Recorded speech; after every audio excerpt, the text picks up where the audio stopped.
Hola, muchísimo gusto, un gusto saludarles desde el Comité Olímpico Nacional y un gusto estar con ustedes compartiendo esta noche a esta universidad que ha venido dando grandes pasos agigantados en los procesos educativos y transformadores sociales. En realidad, observamos que han ido generando un impacto bastante grande. Un saludo a Jimmy, que también Jimmy, pues don Jimmy Rojas nos acompaña. El Comité Olímpico es parte de la Comisión de Desarrollo y Formación. Un gusto poder compartir con ustedes un tema tan amplio, un tema que tiene que ver con los educadores, con los entrenadores. Nosotros compartimos muchísimo con todos las y los educadores. El lenguaje inclusivo pues a veces me atrasa un poco el proceso, pero ahora tenemos que ser inclusivos. Y realmente muchísimos educadores tienen posiciones bastante relevantes a nivel nacional. Pero desde la línea del olimpismo nosotros trabajamos la parte humana. Sabemos que la ciencia es fundamental, que la ciencia es la base, pero también tenemos que trabajar un punto que es fundamental, que es quién maneja esa ciencia. Cómo nos formamos para poder manejar toda esta herramienta llamada deporte o actividad física. Vamos a ver, pasa algo que no estoy pudiendo abrirla bien, la tengo abierta hacia ese punto, no sé si alguien quiere ingresar y poderla abrir, me llega hasta ahí. Voy a seguir pasando las diapositivas desde acá, pero sí, tal vez el administrador lo puede lograr. Muy bien. Vamos a agradecer desde el Comité Olímpico la posibilidad de compartir esta tarde, esta posibilidad con tantos profesionales, esta temática. Cuando decidimos hablar de educadores, de entrenadores, nosotros definitivamente vemos que es una línea tan amplia, que cuando yo me puse a investigar hace mucho tiempo, realmente era como decir, esto es como hacer un Superman, y Superman no existe, o sea, eran tantas variables que había que incorporar, que entonces empezamos como a unirlas y a escribirlas y a resumirlas para que sean reales y alcanzables. La primera pregunta es, ¿cuál es la tarea? ¿Cómo construyo mi perfil? ¿Es todas las herramientas que adquiero científicamente? ¿O hay algo más que deba de agregar para poder desarrollarme, para poder llegar a la transformación de los individuos, para poder utilizar el deporte como una herramienta de desarrollo social, para ir más allá que algo sistemático, ir más allá que pensar en un proceso de medalla, en algunos casos los que ya llegan a ser especialistas en entrenamiento, o ir más allá de un proceso de una movilidad o de un movimiento sistemático. ¿Cómo me transformo? ¿Cómo puedo construirme? ¿Qué elementos son fundamentales? Entonces es un poco cuestionarse. Me encantaría que puedan ir escribiendo en el chat palabras o elementos o herramientas que ustedes agregarían a este perfil tan importante que es el del entrenador, el del educador, el del formador. Vamos a ver, hay otra palabra y otra pregunta que también surge. ¿Hasta dónde debemos llegar? ¿Cuál es el límite? ¿Cuál es la línea limítrofe entre estar a cargo de un grupo para educarlo, para transformarlo, para acompañarlo o para entrenarlo? ¿Y cuál es esa línea? ¿Cuándo me paso? ¿Qué cuidados debo de tener también? Porque a veces dentro de los procesos educativos muchos me han dicho, es que nosotros somos como el papá, sobre todo entrenadores, ¿verdad? Que asumen roles que no corresponden. O a veces mis alumnos de educación física, algunos dicen, es que somos como los orientadores, los chiquillos llegan y nos cuentan absolutamente todo. Entonces empieza a distorsionarse mucho el rol por el tema del acompañamiento y sobre todo de las circunstancias que median y que atraviesan a nuestros chicos y a nuestros grupos. Entonces empezamos con instalarnos en una filosofía que tenga pensamientos filosóficos, pero que nos diga cuál es la ética, cuál es la forma y a dónde podemos estar instalados, en qué correa transmisora. Encontramos que el olimpismo es una filosofía. Esta filosofía a lo largo de los años y que se instala desde Grecia antigua, hace muchísimos años, empieza esta filosofía de la construcción del individuo integral. Sabemos que en Grecia no solo el proceso era competitivo, sino que había todo un proceso educativo a través de incorporar a los atletas en la sociedad. El olimpismo es una filosofía de vida que combina todas estas líneas armónicas de las cualidades corporales que vienen dadas a través del deporte, pero también la voluntad. ¿Por qué se habla aquí de la voluntad y el espíritu? Porque desde que se empieza a escribir en la era moderna, cuando empieza la era moderna y la era antigua, la filosofía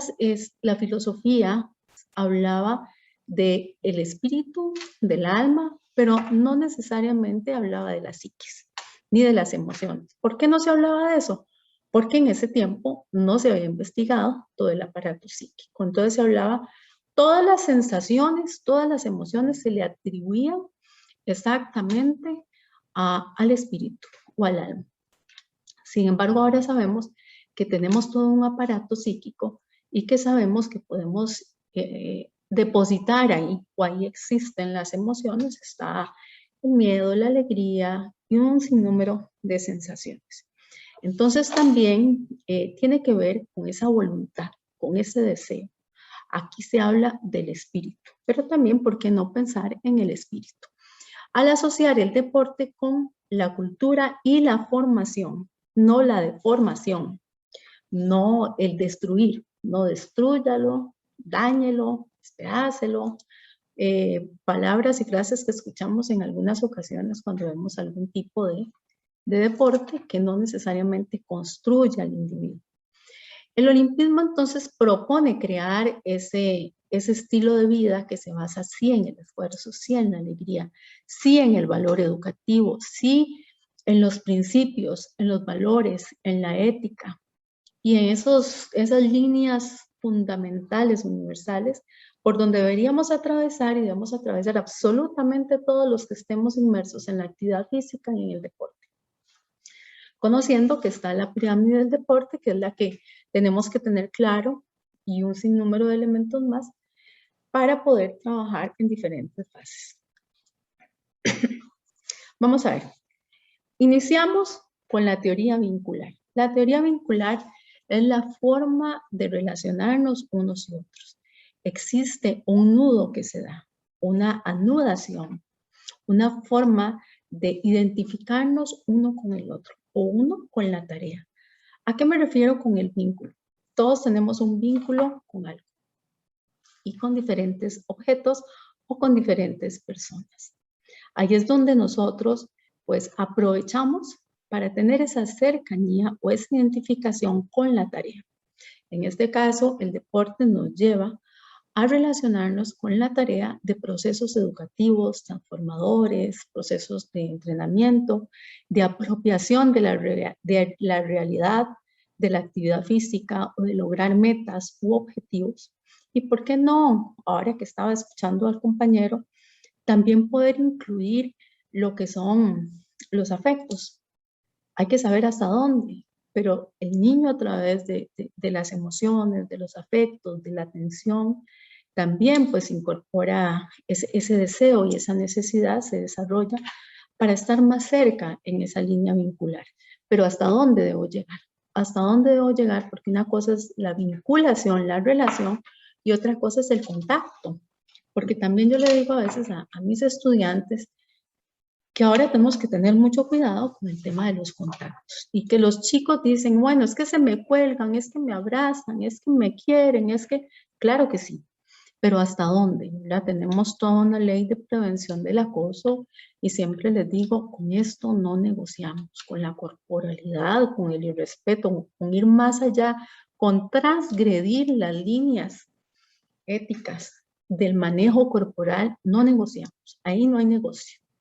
Ustedes tienen que tener muy claro hasta dónde llegar. Y los contactos físicos, los apretones, los pellizcones, el ir más allá, las palabras, las frases, también hay que cuidarlas. Entonces el vínculo debe ser un vínculo muy saludable, muy amigable, muy de respeto. Somos agentes de socialización secundaria. Los agentes de socialización primaria la familia. Ahí construyen al individuo, ahí le depositan su identidad, le ayudan con el autoestima, principios, valores. Entonces entramos todos los educadores en una segunda línea y también aportamos, también les hacemos creer que pueden, que no pueden, les ayudamos, los construimos, los formamos. Hay una diferencia con el tema del deporte.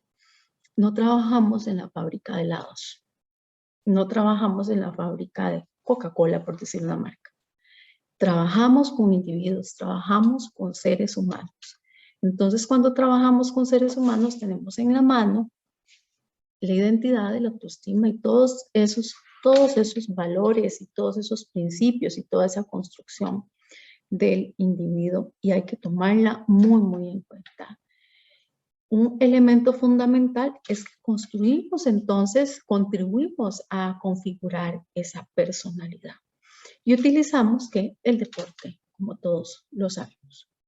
Muy bien, el entrenador entonces, si lo vemos desde la línea de formador, si lo vemos desde la línea de acompañante, es fundamental que también haga una revisión constante sobre su propio mundo interno.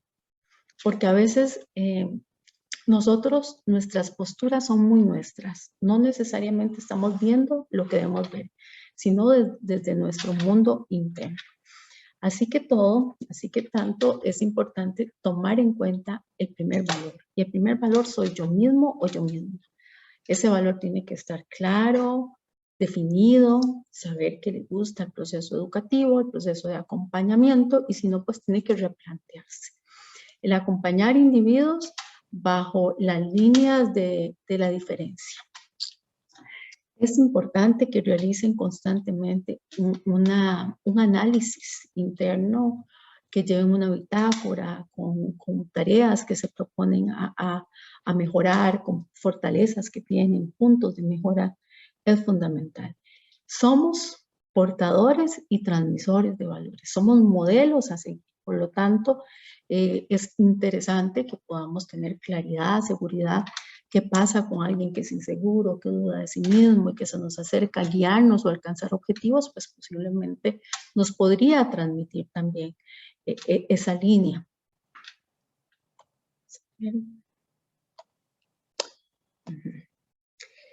Acá está todo el esquema que está pues desarrollado. Como les digo, no hablar de 50 elementos, sino resumir unos 10 elementos donde podríamos incorporar muchos de los puntos fundamentales que nosotros podemos ir tratando. Entonces, es habilidades, competencias que podemos tener y podemos desarrollar. El control de sí mismo, el trabajo de grupo, el liderazgo, el conocer el contexto, cómo me vinculo, cómo me relaciono, cómo es la comunicación verbal, la no verbal, cómo percibo la realidad de las circunstancias que están a mi alrededor, cómo me acepto a mí mismo o a mí misma. Soy creativo, soy sistemático continuamente, no cambio ninguna de las metodologías con las que doy la clase continuamente, me quedo en esa línea. Genero motivación o posibilidad de autorrealización. Es fundamental, entonces, trabajar inicialmente con el control de sí mismo. ¿A qué nos referimos con el control de sí mismo o de sí mismo?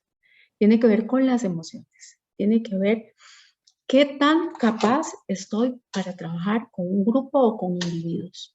¿Cómo manejo la frustración? ¿Cómo manejo cuando algo no sale bien? ¿Cómo manejo las sensaciones que se dan a lo largo de todas mis clases y mis acompañamientos? Es fundamental entonces establecer encuadres. Los encuadres son las reglas claras, los horarios, desde horarios hasta absolutamente todo, ¿verdad? Cuando estamos con grupos tenemos que ser muy, muy claros, pero no solo con el grupo. Si trabajamos con niños, vamos a tener padres.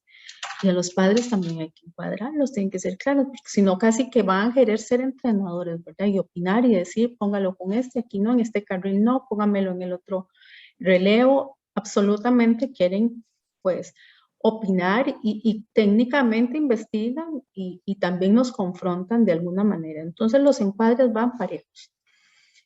El encuadre, ¿por qué no? También debe estar en la institucionalidad donde pertenecemos, o si somos gerentes de un centro deportivo, pues también tenemos que tener las políticas institucionales muy claras. El encuadre también tiene que ver hasta con el Ministerio de Trabajo. ¿Cumplen con nosotros, con todas las regulaciones como profesional, o cumplo yo con todas las regulaciones cuando contrato a la gente? Tiene que ver con absolutamente todos los lineamientos que hacen que me sienta seguro o segura. Saber escuchar, saber observar, saber analizar las circunstancias, saber que siempre estamos sometidos a presión externa. Quieren más de nosotros, algunos quieren medallas, hasta en los partidos de los niños en escuelas hay presiones, a veces hay niños que son excluidos, porque, no, estos son las de la selección A, y a veces a la selección B no le tienen posibilidad de hacer absolutamente nada. Entonces ahí es donde tenemos que empezar a trabajar ese proceso interno. ¿Quién me está imponiendo objetivos? ¿Cómo voy a planificar yo los objetivos reales y alcanzables y humanos? Por eso es que la línea es muy humana. El manejo de emociones, como les decía, entonces es fundamental y tiene que ver con esa posibilidad de conocer hacia dónde yo llego, qué es lo que yo siento, cómo identifico esos sentimientos. Y les hablaba del respeto, que es fundamental, la vinculación, que es fundamental, y lo que podría prevenir un sinnúmero de circunstancias, el poder tener inteligencia emocional, el manejo de todas esas circunstancias y esas diferencias claras, medidas, tener esa posibilidad de respirar y decir, ok, vamos a ver qué es lo que está pasando. Vamos a ver. El respeto. ¿Qué pasa con este valor que es tan importante para todos? Desde cualquier línea, desde cualquier ángulo donde hablemos, este valor es fundamental. Entonces ahí, si nos valoramos a nosotros mismos, también vamos a pedir respeto a nosotros mismos. Muchos estudiantes me han dicho que a veces no son valorados con sus salarios, y que ellos están ahí porque tienen que hacerlo. Entonces sí, definitivamente tenemos que poner puntos de mejora, trabajar para que nuestros educadores físicos sean respetados. Claro está, si trabajan con el Ministerio de Educación ya tienen toda esa línea, pero hay lugares donde ellos están prestando servicios que no son bien reconocidos. Por lo tanto, yo les digo que tienen que respetarse, sí, pero ahorita estamos en pandemia y me dicen, ¿cómo voy a salir? ¿Cómo voy a dejar? Yo necesito comer. Es fundamental trabajar eso.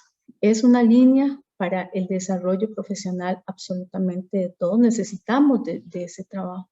Aceptar y valorar a los individuos es una línea, pues diría yo que fundamental también. Aceptar que todos son diferentes, que no somos una producción en línea, que nuestros chicos obedecen a líneas motoras, inclusive diferentes. En procesos de entrenamiento he observado, hace muchos años vi injusticias con respecto a no aceptar y no respetar esa individualidad, ni los procesos de las etapas de los años. Hemos visto que sucede en algunos deportes, y hay algunos deportes que por sus características inician a muy temprana edad, pero algunos otros no. Entonces, en los procesos competitivos a veces nada más que aceptamos la presión de los padres, donde nos dicen, quiero que gane, está para más, va a ser campeona nacional, internacional, y pues hay una presión externa. Estamos trabajando con un grupo de chicos y siento que también los padres en muchas ocasiones quieren campeones mundiales, una cosa así, y hay una presión absolutamente, donde no entienden que los niños tienen que disfrutar, que están en otras etapas, que vamos por otras líneas. Por lo tanto, tenemos que respetar esa individualidad. Tenemos que promover esas vivencias basadas en valores, en respeto, en cooperación, trabajar la inclusividad, la igualdad. Y siempre les voy a decir que medien los afectos, porque es importante ese calor humano, que el chico se sienta bien, o que en la etapa que estemos, inclusive los atletas de rendimiento, si es que están trabajando con atletas de alto rendimiento, también deben de sentirse cómodos en sus procesos de entrenamiento. El liderazgo es también otra variable que vamos a incorporar para los educadores, para los entrenadores, para absolutamente todos los profesionales que trabajamos con grupos. Ese liderazgo en el proceso educativo y de transformación, que sea desde la línea democrática. Por supuesto que tenemos que tener los límites marcados, las políticas claras, las reglas claras, pero que no haya esa parte autocrática donde no dejemos a la gente pensar, sentir, donde no abramos esos grupos operativos, que es fundamental poder abrir los grupos operativos para que los chicos hablan, expresen qué es lo que sienten, qué es lo que están pasando. Normalmente hay procesos educativos donde llegan, hagan esto y los chicos no expresaron. El efecto alcancía, decía un profesor que yo tenía, o sea, nada más ponga, ponga, ponga y el chico no construye, no opina, no siente, no dice, no se le da ese espacio. Y trabajar con la resonancia, cuando podemos abrir esos grupos operativos, 15 minutos cada vez que estamos con los chicos, o de día por medio, depende cómo sea el grupo, hablamos desde los sentires, construimos, damos opciones, vemos si alguien está enfermo, si alguien tiene alguna circunstancia especial, algo muy humano. Lograr entonces que el grupo entre tarea también va a ser un objetivo. ¿Cómo entramos en tarea? ¿Cómo sabemos cuál es la dificultad? ¿Cómo sabemos cuál es el obstáculo grupal? Solamente a través de escuchar y a través de la observación podemos trabajar el obstáculo. Cumplir entonces el rol de entrenador va más allá, o de educador va más allá que tener un plan en la mano. Es ir, es pasar las líneas de únicamente la planificación táctica, técnica, estratégica, científica, y ver que detrás de toda esa línea tenemos humanos tratando de lograr algo, tratando de soñar, tratando de sentirse felices, de sentirse cómodos, de sobrevivir, y sobre todo tomemos en cuenta el momento en que estamos. Estamos en un país donde muchos de los chicos están haciendo muchísimo esfuerzo, las familias están haciendo también mucho esfuerzo. Trabajar la motivación es una de las tareas también, la autoconfianza, la autonomía. Claro, está la motivación intrínseca, que es la que viene de adentro, y tenemos la motivación externa, como vemos en el fútbol, tienen demasiada motivación externa, ¿verdad? A ellos pues, les sobra eso, pero cuando estamos con otros grupos que decimos, ¿qué hacemos con estos chicos? Tienen que entrenar, no tienen a veces para hidratantes, no tienen a veces para equipamiento, ropa. ¿Cómo buscamos la motivación? ¿Cómo nos las agenciamos para poder proveer que se sientan motivados a través de nuestra palabra, de los juegos, de los espacios, de la convivencia? Y de un ambiente que no sea un ambiente hostil. El trabajo de equipo tiene que ver también con que llevar a un grupo a alcanzar objetivos. Pero, ¿cuáles objetivos? ¿Dónde están? ¿Los tenemos claros? Los objetivos institucionales, a veces un comité cantonal tiene un objetivo y a veces el grupo o el equipo tiene otro, y a veces los chicos del equipo tienen otros porque no es tan real. A veces el comité cantonal dice, este es oro, este es oro, este es plata, pero a veces los mismos atletas no están en esa condición, los niños, los jóvenes no están en esas condiciones.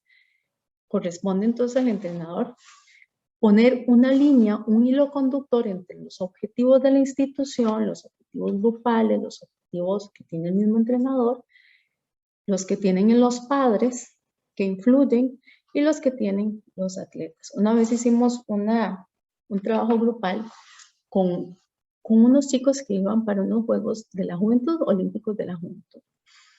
Pusimos a los papás aparte, que cuáles objetivos y metas ellos se habían planteado, y pusimos a los chicos aparte, cuáles objetivos llevaban ellos, qué metas se habían planteado al inicio del trabajo, y que nos contaran un poco. Cuando nosotros terminamos y entonces fuimos donde los papás que nos contaran qué objetivos habían planteado, los padres en su mayoría hablaban de medallas, sin ni siquiera haber tal vez observado el ranking internacional.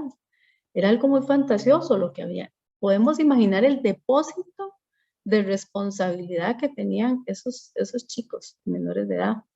Y cuando fuimos donde los chicos, ellos tenían otras cosas. Ellos querían disfrutar, querían vivir la experiencia, estaban muy emocionados, querían hacer lo mejor que podían, que si podían, ojalá pudiesen ganar medalla, pero ese no era lo que ellos en ese momento tenían en la mente. Eran más realistas por temas de tiempos y de marcas.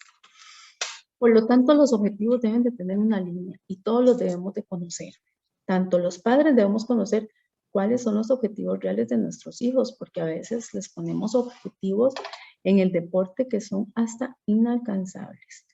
El mismo país a veces dice, ese es medalla, ese es medalla.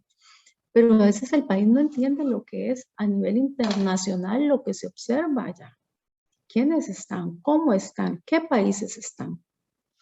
Entonces esa presión normalmente va a estar. Por lo tanto, tenemos que poner en escena la verdad, la realidad, las posibilidades, las opciones A, las opciones B y ser muy claros porque tenemos individuos. Esos espacios semanales que propongo normalmente como grupos operativos también se pueden hacer con los padres. Aclararles, hablar para aclarar es muy importante. No perder de vista nunca esa parte humana y visualizar constantemente con los chicos a dónde se ven, visualizar sus actividades, visualizar en sus entrenamientos, esa visión a futuro también. ¿Qué hay más allá de esto? ¿Para dónde vamos? Hay chicos que no saben, están en actividad deportiva, pero no saben qué va a pasar dentro de 2 meses, si tienen un partido, si tienen un evento, si solo es clase, o si van a tener que. Entonces ellos también tienen que tener claro para dónde van, qué están haciendo, qué logro hay, qué meta hay, qué continúa. Muy bien. Ahí puse una foto de Sherman, porque también pienso que Sherman es producto de un trabajo de equipo bastante fuerte, una historia bastante interesante, no solo el tema del accidente que tiene Sherman, sino cómo se conjugan muchas personas y le ayudan con su objetivo que él tiene y alcanza su meta. Y pues fue bastante interesante que el Comité Olímpico sea parte de ese proceso, un entrenador científicamente preparado y pues un grupo grande de soporte para que él se pueda sentir mejor, recuperar no solo el aspecto físico, sino el aspecto mental, que era muy importante en este momento, creer en él, aprender a manejar desde su muleta, cuando empieza los primeros días con la muleta, que no sabía cómo, y poco a poco ir creyendo, ir sintiendo que él iba a lograr esa meta. Aquí puse los hermanos Sánchez, les he puesto un sinnúmero de fotos de atletas con los que se trabaja en el Comité Olímpico. Muy bien, el contexto. ¿Qué tiene que ver el contexto con un educador? ¿Qué pasa si no sabemos si el chico desayunó o no desayunó, si tiene poder adquisitivo para poder unas tenis, unos zapatos o qué? Una vez hicimos una celebración del Día del Olimpismo y entonces invitamos a todos los chicos y de todas las escuelas del área, pero resulta que arriba en Coronado, allá al final, hasta donde no llega ni el bus, hay una escuelita. Entonces también los fuimos a invitar. Les dijimos que teníamos unas actividades deportivas y que todas eran muy recreativas, que se les iba a dar medalla a todos, camiseta a todos, que pues sí, era muy participativo. Entonces nos mandan, los chiquillos estaban fascinados de venir, pero resulta que nos mandan a decir, sí, pero solo tenemos botas de hule.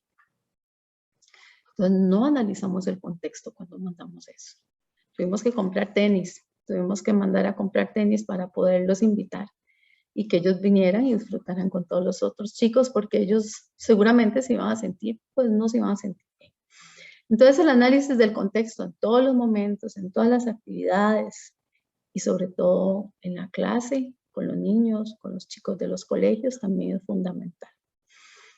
Yo lo digo, ahorita vamos a ver la pirámide de Maslow porque nos habla de la importancia de conocer toda esa línea de esa pirámide.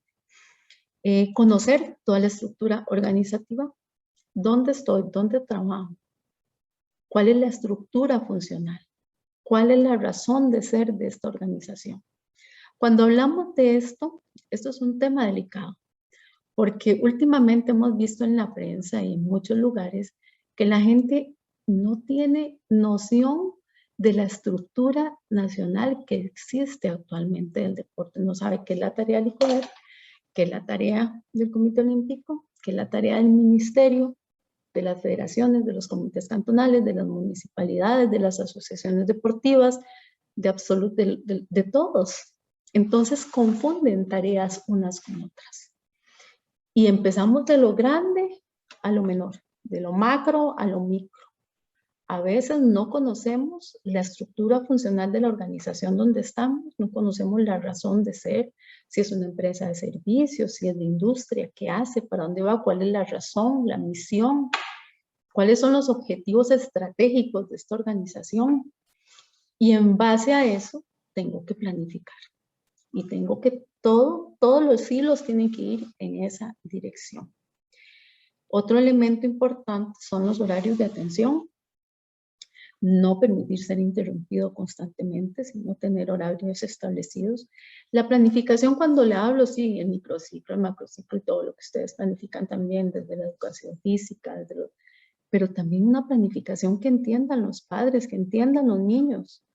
Líneas claras, qué vamos a hacer, cuándo vamos a hacer, qué uniformes vamos a usar, si es un club, por ejemplo, en las escuelas que hay clubes, entonces los chicos tienen que saber qué uniforme van a usar este año, si van a ir a un evento, cuándo, cómo, cuánto cuesta.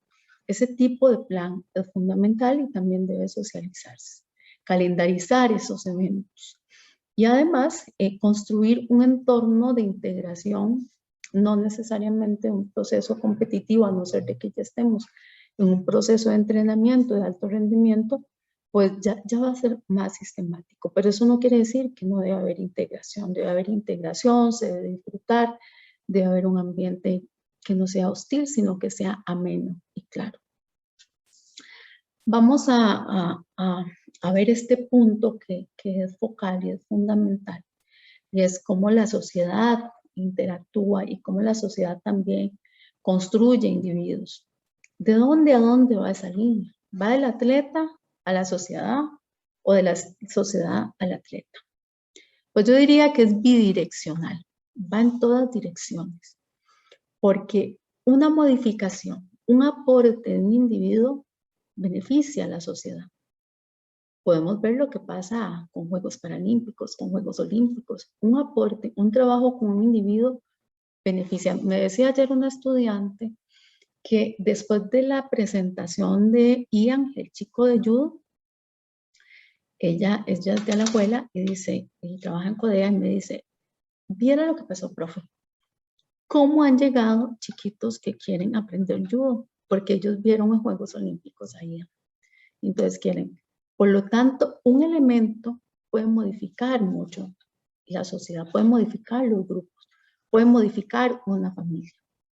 Pero también las afectaciones pueden ser positivas o pueden ser negativas.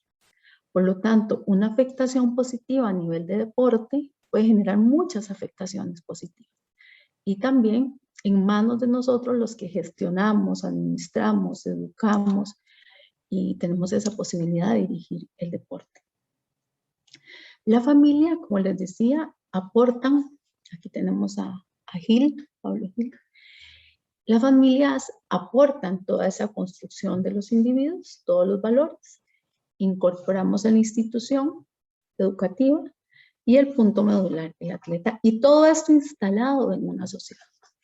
Claro está que dentro de la institución podríamos ver ángulos diferentes para lograr metas o objetivos. Tenemos el entrenador o el educador, los padres de familia, está el estudiante o está el atleta, dependiendo en el ángulo donde nos encontremos, con las líneas claras. La comunicación es un eje muy importante. Sabemos que tenemos la comunicación verbal y no verbal. Si ustedes me encuentran a mí haciendo una cara de no aceptación, estoy comunicando. Si yo no presto atención, estoy comunicando. Y si yo hago aceptación, estoy comunicando. Entonces la comunicación verbal y la no verbal es fundamental. en los procesos educativos. El diálogo constante, los mensajes se toman verbales o no verbales. Ya nuestros estudiantes están absorbiendo esa información que nosotros vamos a transmitir. La comunicación, por lo tanto, es fundamental trabajarla desde la asertividad, desde la línea positiva, desde las propuestas, desde la negociación y eliminar esas posibles comunicaciones agresiva-pasiva, que es cuando digo pero no digo de una manera negativa. Es fundamental usar también en procesos ya de comunicación, escritos, boletines, instructivos, folletos que puedan tener en red, vía remota. Ahora tenemos muchas formas de comunicarnos para poner en claro las líneas, las tareas, las fechas, las horas, las formas en cómo se va a dar la tarea. Y aquí, donde pongo esta imagen, hablamos de la percepción de la realidad. Unos pueden ver una imagen, otros pueden ver otra imagen. Esa es la vida y esa es la realidad. Cuando sucede una circunstancia a nivel de grupo, cuando sucede una diferencia, ¿qué pasa? ¿Quiero que se vea como yo la veo? ¿O quieras que se vea como es? ¿Y cómo es? ¿Y cuál es la verdad? ¿Quién es el dueño de la verdad? Resulta que es fundamental hacer un análisis. Siempre constante, tomarse su tiempo, escribirlo, analizar, sacar los emergentes, para no generar esas afectaciones cuando trabajamos con grupos, con personas, administramos personas, tenemos a cargo educadores, tenemos a cargo entrenadores, profesores. Siempre se va a dar la diferencia. El ser humano pues está cargado de diferencias, gracias a Dios que somos tan diferentes. Porque si fuéramos en línea recta, pues estaríamos posiblemente todos anulados, solo moviendo la cabeza para un lado. La interpretación de la realidad, por lo tanto, se toma desde mi posición, desde mi verdadera realidad, y debo de dar espacio a la objetividad, porque si no estaría siendo subjetivo. No siempre las palabras son las que expresan. Ver la corporalidad, lo que transmiten nuestros chicos o las personas con las que estamos trabajando, es muy importante y nos va a transmitir qué es lo que está pasando en esta circunstancia. Cuando abrimos un espacio para negociar, solo debería haber un objetivo, que es miras al arreglo. No puedo abrir un espacio si no voy con miras al arreglo. Y no debo de abrir espacios que no estoy en capacidad de negociar, de trabajar o de que se genere un conflicto donde haya afectaciones negativas. Tiene que haber encuadres y regulaciones también. Enseñanza-aprendizaje es donde entra toda la parte táctica, técnica, científica que manejan ustedes, que son todas esas cajitas de herramientas que tienen desde que empiezan a estudiar o a adquirir experiencia también. No necesariamente, pues todos los que están aquí han sido universitarios. Hay gente que está trabajando desde otra línea y pues se les respeta, tienen su caja de herramientas.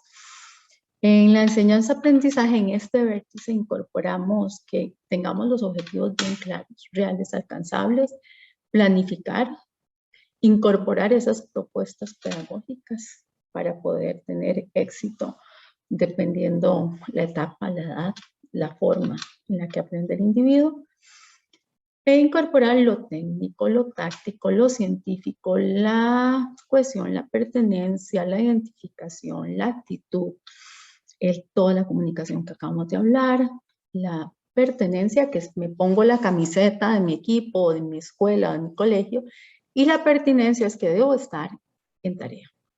Como educador debo estar en lo que estoy. O estoy entrenando o estoy enseñando, pero no estoy con el teléfono en otra cosa. Si estoy dictando clase, estoy dictando clase. Debo de respetar. Y ahora, pues, la gente, pues, cuesta mucho, ¿verdad? Que estén en la línea porque las redes llaman mucho. Entonces, eso es algo muy importante de manejar.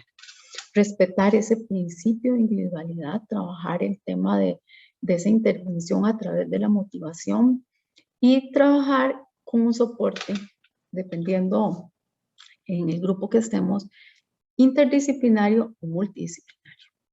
Y entender que el individuo es un ser biopsicosocial. Vamos a ver. Este elemento, pues, es un elemento fundamental que tiene que ver con la creatividad.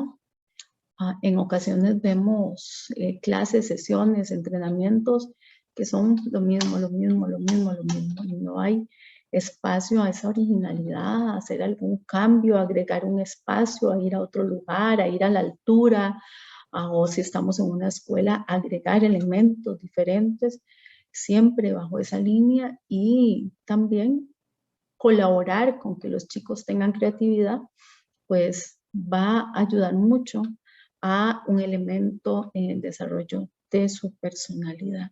Inspirar, ser un inspirador es muy importante. Vamos a ver aquí. Hay una línea que es la aceptación de sí mismo. La aceptación de cada individuo es lo que transmite.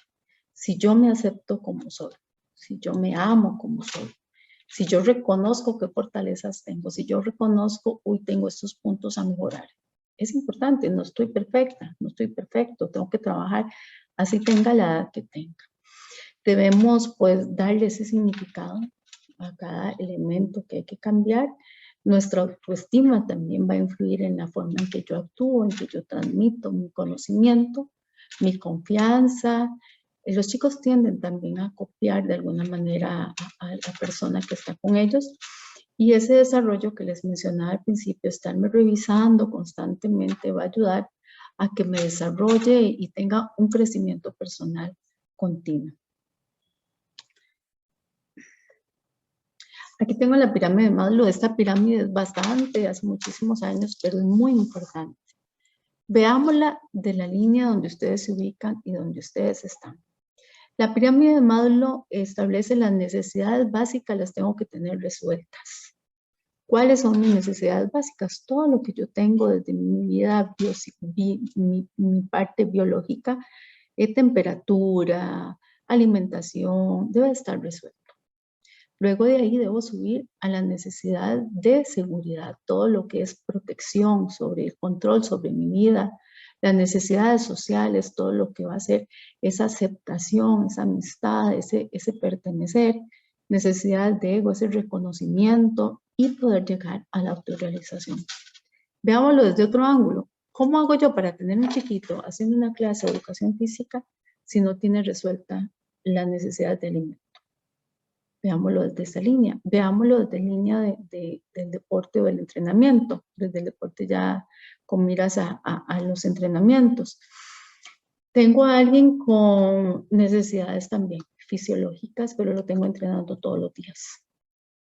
Entonces, esta pirámide me permite analizar que hay elementos fundamentales para que alguien llegue a obtener un logro, una autorrealización, para tener su propio talento al máximo.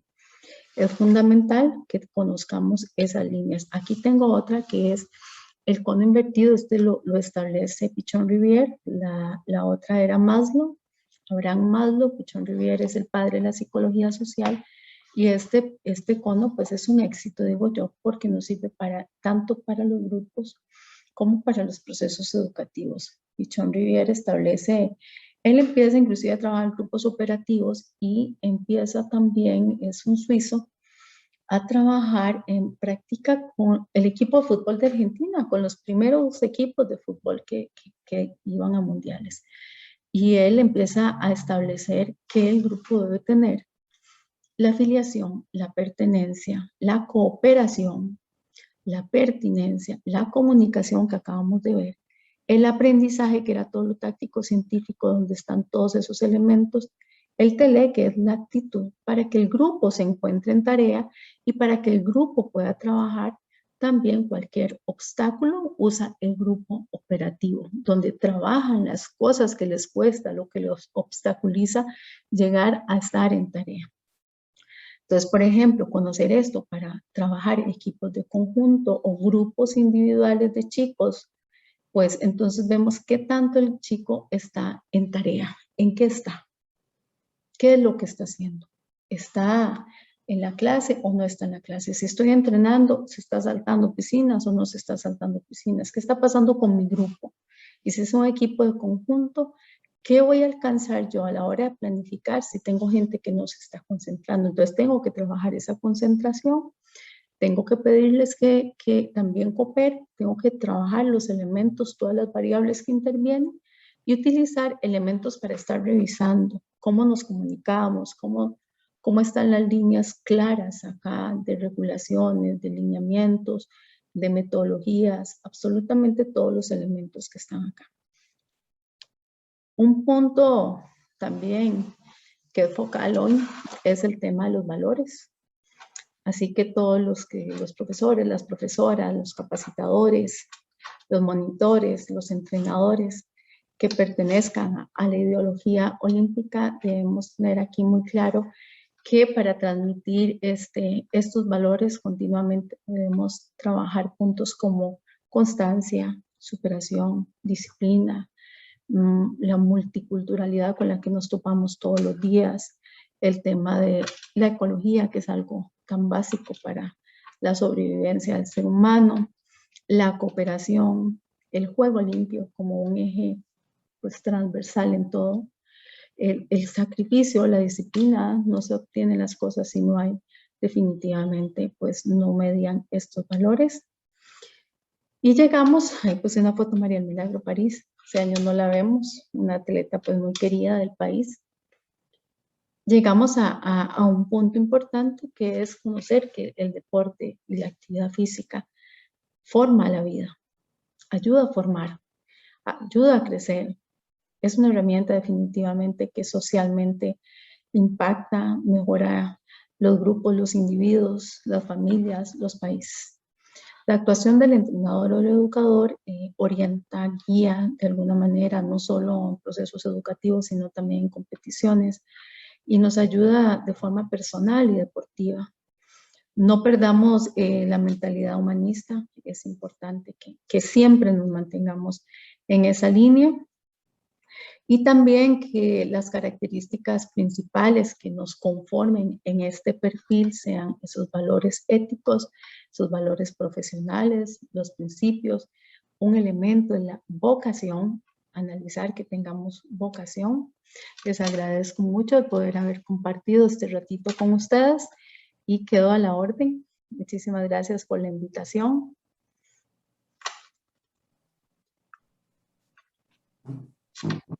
Bien, muchísimas gracias, doña Teresita, por compartir esta ponencia con nosotros, un tema realmente muy interesante, que hoy día pues tiene mucha relevancia a nivel educativo, a nivel deportivo, así que ha sido una ponencia realmente muy interesante. Doña Teresita, con respecto a la solicitud que usted hizo de colocar las virtudes de un entrenador, tenemos varias personas que han participado. Muy bien. Entre ellas tenemos a Hilary Monge, que ahora sobre vínculos considera que es uno de las virtudes de un entrenador. A Maynor Martínez dice que vocación. Francisco Salas dice diversidad e inclusión. Jonathan dice empatía. Freisel, perseverancia.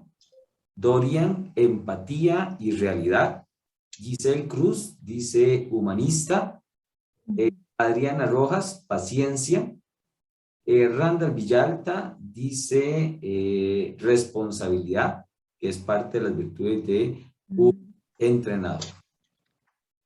Muy bien, por ahí veo que dicen humano, disciplina. Ahí están agregando más en el chat. Sí, en realidad, como les dije, sí, son tantas variables que sí, y vocación, valores, un ser integral. Sí debemos de ser un ser integral. Eso es como lo que engloba, yo creo que esa palabra engloba todo lo que hemos visto, ¿verdad? Porque estamos viendo lo científico y estamos viendo todos esos otros elementos. Excelente, dice que un fuerte abrazo desde San Carlos. Un gusto, Jorge Espinosa, motivador.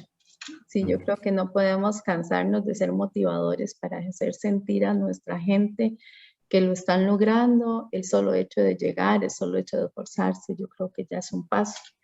Y claro está, tenemos muchas líneas, ya el rendimiento es otras palabras, pero lo que son los procesos educativos, ojalá que siempre medie la parte humana. Saludos Profe, muy buen tema, es un buen tema, profe Randy. Mucho gusto, Randy, que dicha que andas por aquí.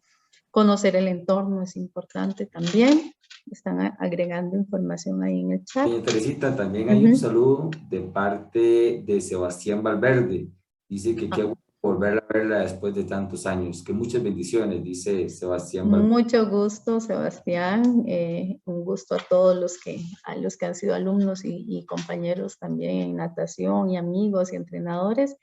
Y con mucho gusto aquí estoy disponible desde el Comité Olímpico para apoyarlos en lo que gusten. Ha sido pues un bonito rato haber compartido con ustedes y espero que se lleven pues algunos elementos de este montón que vimos. Gracias. Tenemos un comentario por parte de Sebastián Verde también. Sí, coincide conmigo, Teresita, pero la motivación para mí siempre, desde mis inicios, ha sido la clave para luego poder construir y trabajar en pos de los objetivos técnicos y tácticos que se plantean. Y si bien es cierto, no todos los días se van a estar motivando. Y ahí es donde la disciplina entra en función. El mantener la chispa de la motivación intrínseca siempre ardiendo mediante la motivación extrínseca. El éxito está, a mi humilde criterio, garantizado en gran manera. Sí, claro, la motivación es un elemento fundamental. ¿Y quién motiva al motivador? Decía algo que estaba leyendo. Nosotros siempre partimos de la teoría vincular, de cómo yo establezco ese nudo, esa identificación, ese lazo, cómo yo me engancho y engancho a mis estudiantes, a mis pupilos, a mis atletas. Entonces ahí es donde tengo que empezar a hacerlo sentir muy bien, pero no solo yo, sino a la comunidad, al grupo. Entonces ahí vimos en el cono que decía pertenencia. ¿Cómo hago para que se sientan que pertenecen? Que van a hacer actividades en conjunto, que van a, que van a jugar. Los juegos, por ejemplo, son fundamentales para generar pertenencia, se identifican. Es dependiendo, ¿verdad? Si tenemos un equipo de chicos de temprana edad entrenando, les hacemos actividades en conjunto y ellos empiezan a sentir esa pertenencia. Entonces eso a la vez motiva, pero se empiezan a hacer amigos, ya tienen amigos en el grupo. Muy bien, sí, claro, Sebastián. Excelente. Teresita, perdón, disculpe, tenemos dos consultas. ¿Me permite realizárselas? Claro. Dice, como país nos falta mucha información de entrenadores con respecto a lo que se muestra en el resto de países. No. Yo creo que lo que yo he observado es que científicamente yo siento una brecha muy grande. Tenemos gente muy preparada. Pero hay algo que está pasando con los equipos y si me está hablando de rendimiento, ¿verdad? Porque tenemos muchos especialistas, tenemos gente de todo tipo, se han especializado en todo. Costa Rica tiene académicamente pues un buen nivel. Tenemos una historia que empezó después de Europa. Ellos hace rato, también otros países, Rusia, por ejemplo, hace mucho rato empezó. Nosotros, y aquí que está la profesora Rosaura, que sabe tanto de lo que pasó en Rusia, ¿verdad, Rosaura? Hace rato ellos empezaron. Nosotros somos más nuevos, aunque tengamos gente muy especializada. Y también tenemos algo en la historia, que empezamos con entrenadores empíricos. No sé si recuerdan eso. Entonces, esa transición de todos esos entrenadores empíricos, yo me acuerdo que nosotros nos metían en la piscina y era con una caña de bambú y gritaban y nos tiraban casi que a la fuerza. No había una metodología, no había una pedagogía, era otro tiempo. Luego empezamos a profesionalizar, la gente se ha ido especializando y yo pienso que vamos, y además hay un tema de la inversión, ¿verdad? Y la infraestructura, y ya empezamos a hablar que yo no puedo depositarle solo a los entrenadores, porque hay muchas más cosas. Aquí está la teacher Rosaura que sabe tantísimo todo esto, ¿verdad? Que yo creo que al menos nos da un aporte ahora. Es multicausal, pero especialistas hay, yo estoy segura que sí. Y también talento. Perfecto. Vamos a terminar con una consulta, con una última consulta. Dice, como colaboradora del Comité Olímpico, a los procesos de formación, ¿cómo colabora más bien el Comité Olímpico a los procesos de formación de los entrenadores? Bueno, entonces iniciamos primero hace unos años con hacer un diagnóstico. Hicimos un diagnóstico y vimos qué necesidades había y vimos que teníamos muchos entrenadores en comités cantonales que eran empíricos y que habían sido atletas. En ese momento ya había muchos que se estaban incorporando, educadores físicos que ya estaban tomando la tarea de ser entrenadores, pero en el país no había una especialidad de entrenamiento como sí en ese momento. Entonces hicimos un convenio con la Universidad Nacional y instalamos un proyecto que se llamaba Técnico de Entrenamiento Deportivo y empezamos a trabajar esa especialidad. La construimos en conjunto y dimos ese aporte. Aportamos varios años entrenadores al país y empezaron a entrar también educadores físicos. No solo el mercado meta que teníamos. Y los sectorizamos en deportes, diferentes deportes, tiempo y marca, y ahí fuimos. Lo cerramos el año pasado. Y creo que ahora ustedes tienen uno maravilloso, por cierto. Así es. Sí. Así es. Bien, muchísimas gracias a la maestra Teresita Anchilla por su presentación. De verdad que ha sido bastante valiosa.